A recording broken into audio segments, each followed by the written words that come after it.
अस्सलाम everyone. So today we will learn about asthma कि asthma क्या होता है। सबसे पहले व्हाट इज़ इट।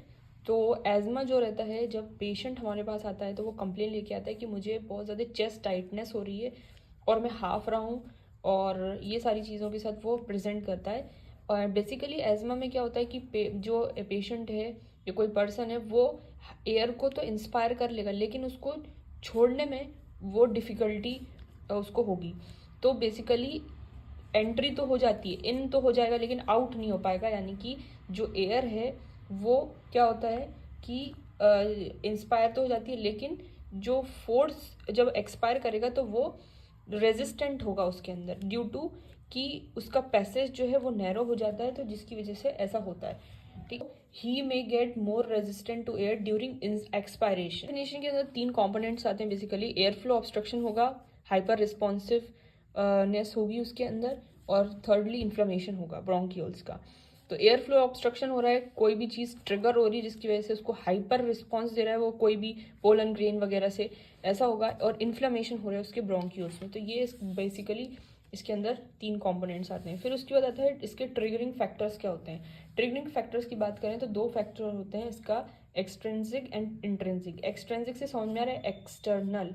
एक्सटर्नली कोई चीज़ आपको अफेक्ट कर रही है, जैसे कि पर्सन को पोलन से एलर्जी होती है, डस्ट माइट्स होती है, पेट्स किसके घर होते हैं, या डस्ट फ्लोर से, तो उसको उसके अंदर जो होता है उसको उसकी वजह से उसको एजमा डेवलप हो जाता है, तो वो होता है एक्सट्रिंसिक फैक्टर। दूसरा आता है इंट्रिंसिक फैक्टर। तो इंट्रिंसिक फैक्टर के अंदर जो एलर्जिक होती है, विच इज़ वायरल इन्फेक्शन हो रहा है उसको, जो मोस्ट कॉमन ठंडी हवा लग गई उसकी वजह से ऐसा हो रहा है, या फिर जो GERD है उसके रिफ्लेक्स की वजह से उसको ऐसा हो रहा है। तो ये इंट्रिंसिक यानी कि अंदर ही अपने बॉडी के अंदर से रिस्पॉन्ड कर रहा है, जबकि ये एक्सट्रिंसिक जो है वो आउट ऑफ द बॉडी है, जो भी चीज़ वहाँ पे एग्जिस्ट हो। पेशेंट जो है वो क्या क्लिनिकल फीचर के साथ प्रेजेंट करेगा, वो ये बोलेगा कि मुझे बार बार परसिस्टेंट कफ हो रही है, और ड्राई कफ बताएगा, और शॉर्टनेस ऑफ ब्रेथ बताएगा कि मुझे बहुत ज़्यादा मतलब मुझे बहुत ज़्यादा शॉर्टनेस ऑफ ब्रेथ होती है, मुझे चेस्ट टाइटनेस होती है।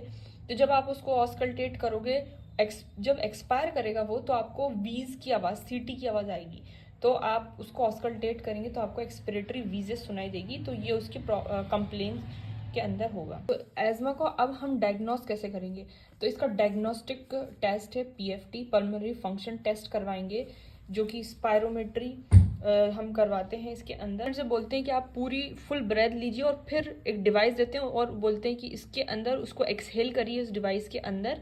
तो क्या होता है, इसकी वजह से क्या होता है, वो डिवाइस डिटेक्ट कर लेती है कि कितनी स्पीड में और कितना आपने एक्सहेल कर लिया उसके अंदर एयर को, और अगर वो कम आती है तो वो हमें सिग्निफाई करती है कि ये एक मतलब कि ये जो जो इसने एक्सपायर करी है वो कम है, उसकी क्वांटिटी है, या तो वो हमें डिटेक्ट कर लेती है। तो FEV1 और FVC जो फोर्स एक्सपिरेटरी वॉल्यूम और फोर्स वाइटल कैपेसिटी, ये दोनों ही हमें करना होता है PFT में, पता करना होता है। तो अगर इनका रेशियो कम आता है तो फिर हमें पता चलता है कि इसको एज़मा है या नहीं।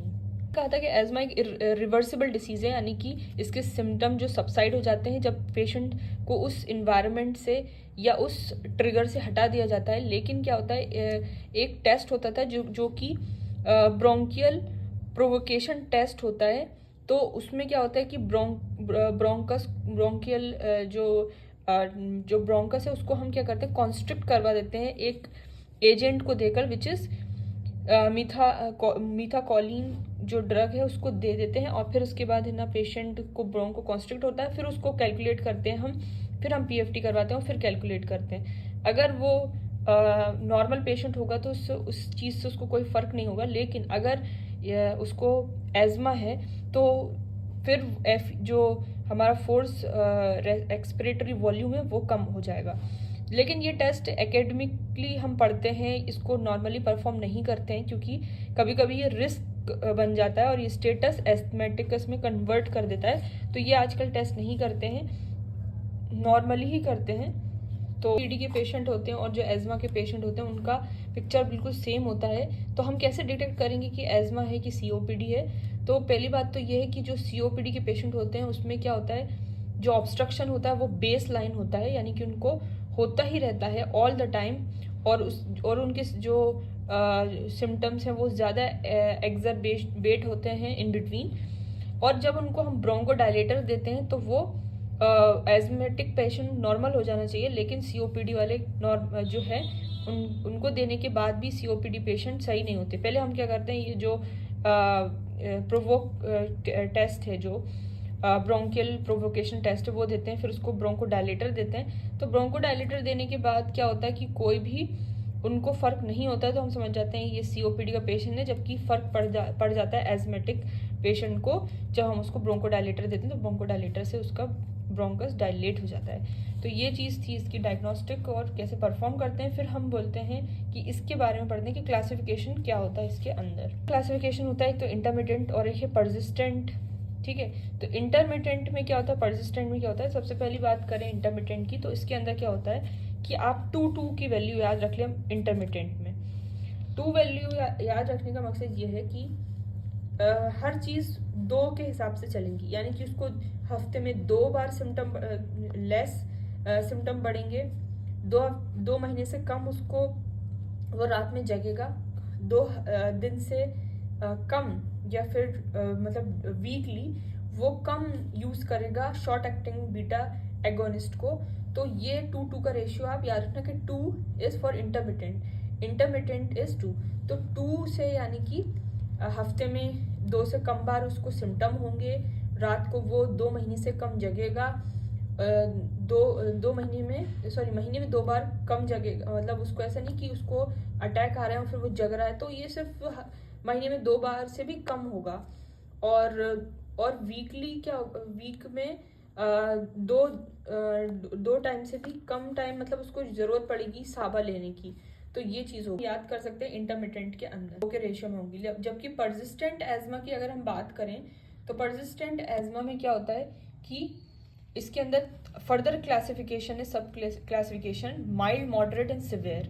माइल्ड एजमा होता है, तो उसमें क्या होता है कि अब हम इसको कैटेगराइज करें तो क्या होता है कि वीक में 2 बार से ज़्यादा उसको सिम्टम आ रहे हैं, और महीने में 3 से 4 बार वो रात में उठ रहा है, और उसको पता है कि मेरी मतलब लिमिटेशन उसकी इतनी ज़्यादा नहीं होगी, माइनर से लिमिटेशन होगी। उसको पता होगा इतना भागने के बाद, दौड़ने के बाद, जो भी है, उसके बाद उसको थोड़ी सांस फूलने लगती है, तो माइनर लिमिटेशन है, ज़्यादा कुछ नहीं है। लेकिन जब उसका हम फोर्स एक्सपिरेटरी वॉल्यूम करवाएंगे तो वो 80% से ज़्यादा होगा, तो ये इतना ज़्यादा नहीं, उसकी कंडीशन सिवियर है।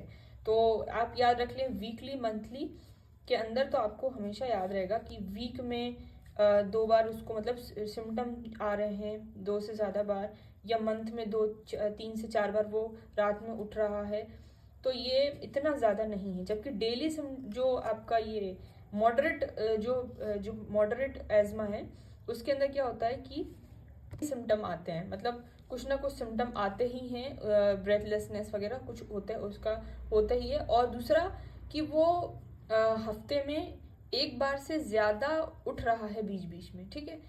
हफ्ते में 1 बार, मतलब एक हफ्ते में वो बार उठ रहा है, 1 से ज़्यादा बार उठ रहा है। और दूसरी बात उसकी सम लिमिटेशन भी है, उसको पता है कि इतने भागने दौड़ने का मुझे ना ब्रेथलेसनेस हो जाएगी, तो उसको अपनी लिमिटेशन पता होगी, और उसका जो फोर्स एक्सपिरेटरी वॉल्यूम है 60 से 80% होगा। जबकि जब हम बात करेंगे सिवियर एजमा की, सिवियर टाइप ऑफ एजमा की, तो उसमें क्या होगा, उसको डेली सिम्टम तो आते ही आते हैं, और बल्कि डेली नहीं बल्कि थ्रू आउट द डे ही आते हैं उसको, थ्रू आउट द डे। और वो रोज मतलब रात में जग रहा है, एक्सट्रीम लिमिटेशन है उसको, बहुत ज़्यादा लिमिटेशन है। आपने देखा होगा कुछ लोग पंप लेके अपने साथ हमेशा घूमते हैं, उनको पता है कि मुझे एक्सट्रीम है, मुझे ये करने के बाद ऐसा हो जाएगा। तो ये चीज़ होती है, क्योंकि जब हम उसको फोर्स एक्सपिरेटरी वॉल्यूम कराएंगे तो वो कम होगा 60% से कम। ट्रीटमेंट जो है किस तरीके से इसको मैनेज करेंगे इन तीनों कंडीशन को, माइल्ड, मॉडरेट और सीवियर कंडीशन को, वो नेक्स्ट वीडियो में देखते हैं।